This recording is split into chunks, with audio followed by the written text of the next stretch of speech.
ಹುಟ್ಟುಹಬ್ಬದ ಆರ್ಥಿಕ ಶುಭಾಶಯಗಳು ಗೆಳೆಯ. 100 ವರ್ಷ ಚೆನ್ನಾಗಿರು. ಮುಂದೆ ನಾನು ಜಲ್ದಿ ಸತ್ತು ಮುಂದೆ ನಿನ್ನ ಜೀತದಾಳಾಗಿ ಹುಟ್ಟಿ ಹೊತ್ತು ತಿರುಗುತ್ತೀನಿ ಋಣ ಮುಟ್ಟಿಸುತ್ತೀನಿ ಗೆಳೆಯ ಕುಚಿಕು ಗೆಳೆಯ ಆಗ ನೀನೆ ಒಡೆಯ ನಾನು ಗೆಳೆಯ.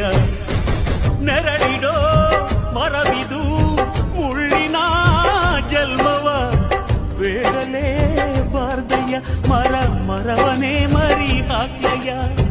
ಒಬ್ಬನೇ ಪುಣ್ಯವ ಒಯ್ದರೆ ಹೆಂಗಯ್ಯ ನಾನುವೇ ಮನ್ಸನ್ನು ಒಸಿ ನಂಗುನು ಕುಸಿ ಉಳ್ಸಯ್ಯ. ಕುಚಿಕು ಕುಚಿಕು ಕುಚಿಕು ಕುಚಿಕು ಕುಚಿಕು ಕುಚಿಕು ನಾನು ಚಡ್ಡಿ ದೋಸ್ತಿ ಕಾಣು ಕುಚಿಕು ದೋಸ್ತಿ ಮ್ಯಾಲೆ ಕ್ವಾಪ ಬೇಡ ಕುಚಿಕು. ಓ ಗೆಳೆಯ ಜೀವದ ಗೆಳೆಯ